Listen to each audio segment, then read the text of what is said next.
Assalamualaikum warahmatullahi wabarakatuh.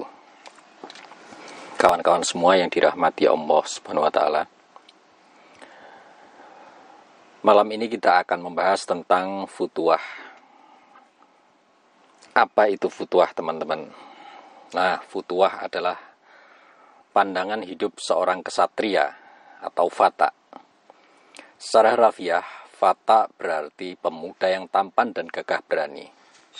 Di dalam Al-Quran, surat Al-Anbiya ayat 60, kata fata merujuk pada keberanian Nabi Ibrahim alaihissalam dalam menghancurkan berhala-berhala sesembahan kaumnya. Di kalangan sufi, futuwah kemudian dimaknai sebagai aturan tingkah laku terpuji yang mengikuti teladan Nabi, wali, orang-orang bijak, serta para sahabat dan kekasih Allah Subhanahu wa taala. Salah satu prinsip dasar futuwah atau kekesatriaan yang pertama adalah peliharalah rasa takut kepada Allah secara lahir maupun batin. Yahya ibnu Mu'adz Ar-Razi berkata, ada dua macam rasa takut kepada Allah, yaitu ketakutan lahiriah yang melindungi perbuatan di dunia hanya demi Allah semata, dan ketakutan batiniah yang mencegah kita dari masuknya hal-hal lain ke hati kita kecuali kepada Allah Subhanahu wa taala.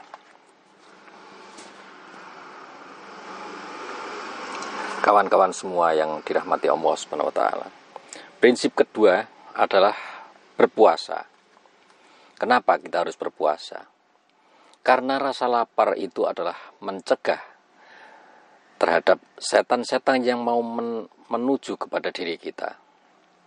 Ibnu Isam berkata, barang siapa yang dengan sengaja membiarkan dirinya merasa lapar akan terjatuh dari godaan setan. Zikir atau mengingat Allah akan mempengaruhi kehidupan lahir dan batinmu. Efek zikir dari segi batiniah adalah perasaan rela menerima atau ridho apa adanya. Dan dari segi lahiriah, efeknya adalah kerendah hatian dan kesolehan, hudhu dan khusyuk. Prinsip ketiga disampaikan oleh Junaid. Salah seorang sufi mengatakan, hamba Allah ialah orang-orang yang bila mereka mengingat kebesarannya, kaki dan tangan mereka menjadi lumpuh karena kegelisahan pikirannya bila terpisah dari penciptanya dan dari rasa takut kepada Allah Tuhan mereka.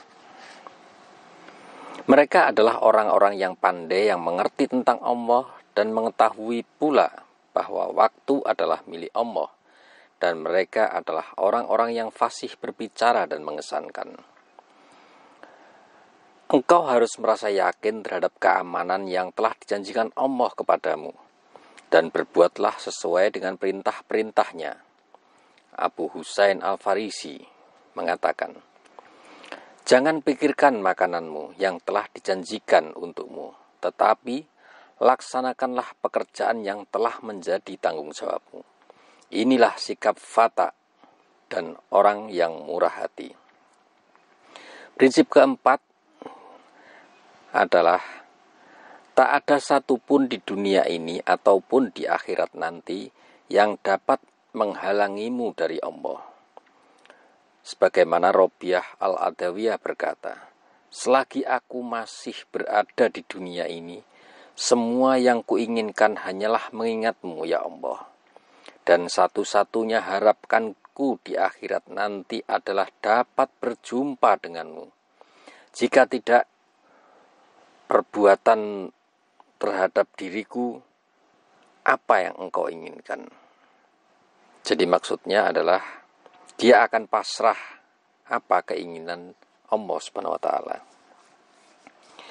Prinsip kelima adalah suatu hal yang penting, yaitu merawat anggota tubuh kita, kaki dan tangan serta panca indera, dan menjaganya dari kejahatan. Gunakanlah mereka sebaik-baiknya untuk mempengaruhi pengetahuan batinmu, Sebagaimana disampaikan Sahlan Ibnu Abdul At-Tutsari berkata, Allah melindungi hati orang-orang yang melindungi anggota tubuhnya dari perbuatan jahat. Tak seorang pun yang hatinya dilindungi Allah dibiarkannya untuk merasa tidak aman. Barang siapa yang mendapat perlindungan dari Allah, dijelmakan olehnya menjadi seorang pemimpin yang dipatuhi oleh rakyatnya. Barang siapa yang menjadi pembimbing yang dipilih oleh Allah, dijadikannya sebagai panutan kesempurnaan. Prinsip keenam adalah pemaaf. Bersikap pemaaf walaupun engkau mempunyai kekuatan untuk membalasnya. Sufi Sari berkata, barang siapa yang memaafkan sementara dia memiliki kekuatan untuk membalas dendam, maka sebagai balasannya dia akan diampuni oleh Allah ketika dia pantas menerima hukuman. Prinsip ketujuh, daripada mencari-cari kesalahan orang lain, sebaiknya engkau melihat kesalahanmu sendiri. Zunnun berkata, barang siapa mencari-cari kesalahan orang lain, maka ia akan buta akan kekeliruannya sendiri. Barang siapa mencari-cari kesalahannya sendiri, maka ia tidak akan dapat melihat kesalahan orang lain. Prinsip kedelapan dalam futuah adalah, kuatkanlah jarimu dengan sholat, jasmanimu dengan sholat, dan ruhanimu dengan berzikir kepada Allah. Yahya ibnu Mu'adz mengatakan, Allah menciptakan nyawa manusia dan membuat hidupnya bergantung pada zikir kepada Allah. Allah menciptakan daging manusia dan membuatnya hidup bergantung pada sholat. Dia menciptakan dunia dan pencegahan terhadap bahayanya hanya dimungkinkan dengan cara mengabaikannya. Allah menciptakan akhirat dan untuk menggapai manfaatnya hanya dimungkinkan hanya dengan cara bekerja untuk Allah. Prinsip kesembilan adalah sebagai berikut. Jadilah kekasih yang dengan senang hati menuruti segala harapan orang yang dicintainya. Abu Husain Al-Maliki mengisahkan bahwa Nuri datang kepada Junaid dan berkata, aku dengar Anda memberikan ceramah tentang segala hal. Bicaralah kepadaku tentang suatu hal, apapun yang engkau pilih, sehingga aku dapat menambahkan sesuatu yang tidak engkau ketahui. Junaid berkata, masalah apa yang engkau inginkan untuk kubicarakan? Nuri menjawab, cinta.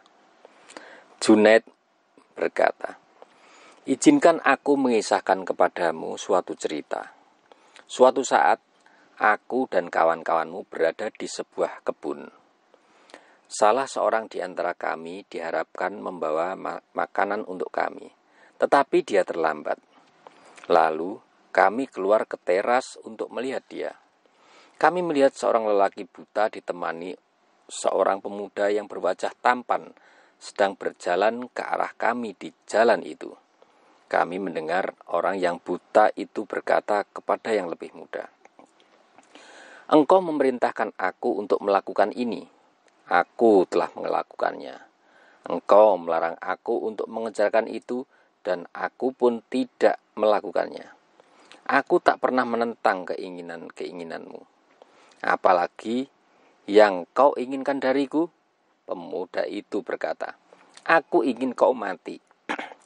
Baiklah, aku akan mati, jawab lelaki buta itu. Dia lalu berbaring dan menutup wajahnya. Aku berkata kepada teman-temanku, orang buta itu tampaknya sungguh-sungguh tak bernyawa. Tapi tak mungkin dia benar-benar mati. Dia pasti berpura-pura. Kami mendekatinya dan menatap lelaki itu. Kami lalu menggoyang-goyang badannya dan ternyata dia benar-benar telah mati. Sufi Nuri berkata tanpa menambah sepatah kata pun. Artinya, tidak ada yang perlu ditambahkan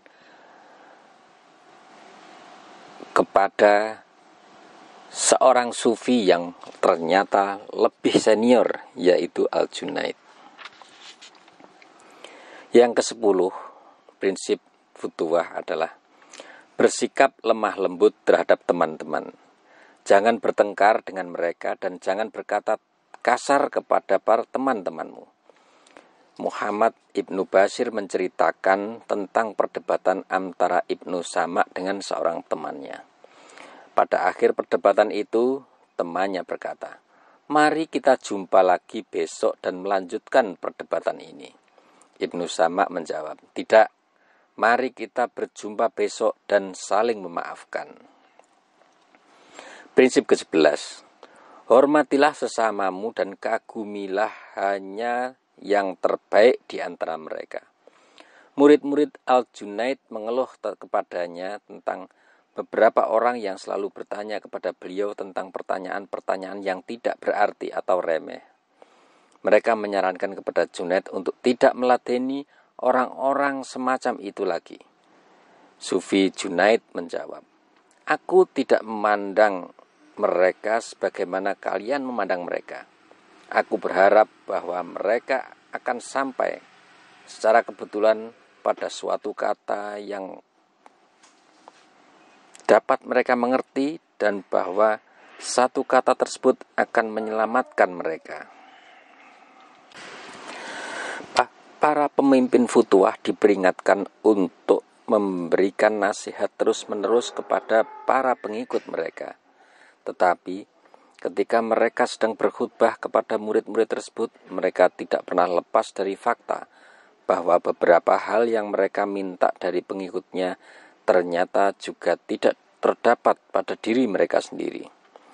Badr al-Maghazili berkata bahwa dia ternyata kepada Bishr al-Hafi, "Bagaimana pendapatmu tentang bertempat tinggal di Baghdad?"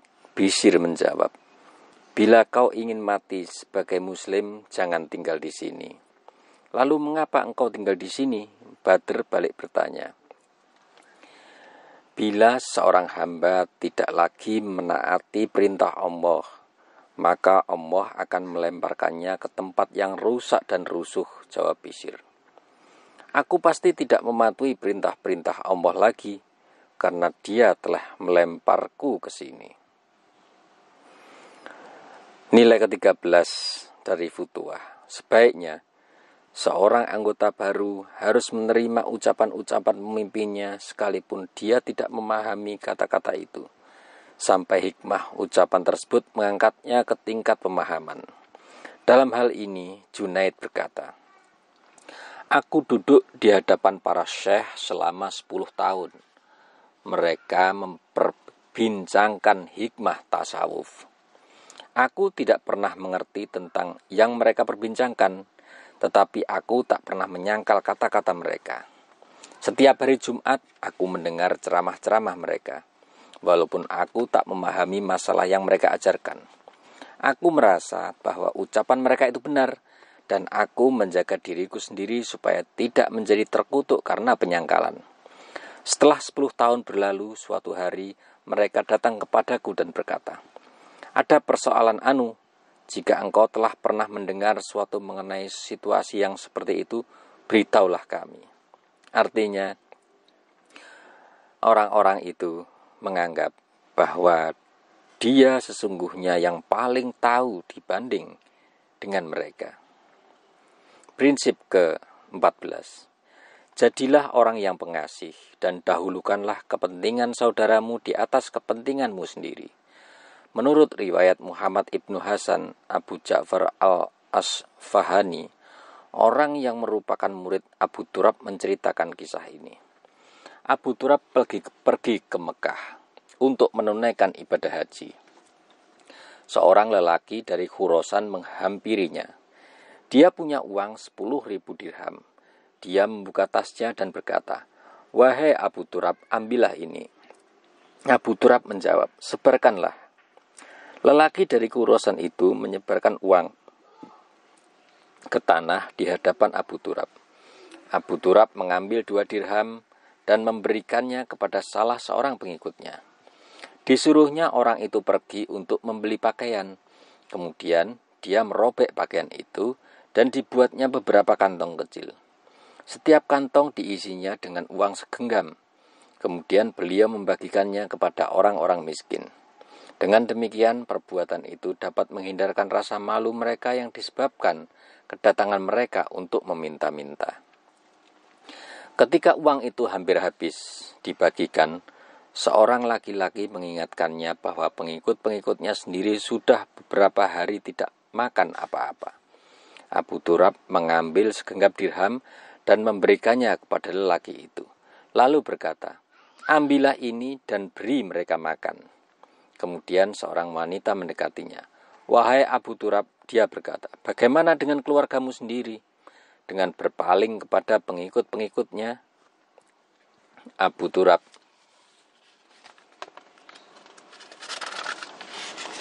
berkata, "Lihatlah, apakah masih ada yang tersisa?" Mereka mencari-cari tanah, menemukan 2 dirham dan memberikannya kepada wanita itu. Prinsip ke-15. Dalam suatu ajaran yang sampai kepada kita melalui riwayat Muhammad Ibnu Hasan al-Baghdadi, Sari As-Sakoti memberitahu kita tentang sifat-sifat kaum sufi sebagai berikut. Mereka menolak untuk berbuat sesuatu yang hanya untuk memenuhi keinginan pribadinya atau untuk mendapatkan sesuatu yang mengandung unsur kesengajaan, nafsu birahi, kesenangan, atau keinginan yang tak masuk akal. Mereka mampu menolak bisikan-bisikan pribadinya. Mereka benar-benar mengejar 5 tujuan, yaitu tak pernah iri pada apa yang dimiliki orang lain, tak pernah mengganggu orang lain, selalu mengawasi tangan mereka, perut mereka, serta hasrat seksual mereka. Mereka adalah orang-orang yang bersahaja dan sederhana, dan mereka mengikuti orang-orang yang berada di atas mereka dari segi pengetahuan gaib. Mereka menjauhkan diri dari 5 kejahatan, yaitu dari sesuatu yang hanya bersifat sementara, dari orang-orang, dari hawa nafsu, dari keinginan yang menjadi pemimpin, keinginan untuk menjadi pemimpin, dan dari kebanggaan untuk dipuji. Mereka mengharapkan 5 macam anugerah, yaitu bahwa sedikit dari isi dunia ini diberikan kepada mereka, tetapi kebenaran dilimpahkan kepada mereka seutuhnya, bahwa rasa takut kepada Allah dianugerahkan kepada mereka, bahwa mereka dimasukkan ke dalam orang-orang yang dekat kepada Allah, dan mereka diselamatkan dari kelompok orang-orang yang menentang Allah, bahwa mereka dikaruniai kemampuan untuk mengetahui dan melakukan apa-apa yang menyenangkan Allah, dan bahwa mereka menerima apa-apa yang ditolak oleh orang-orang yang dungu.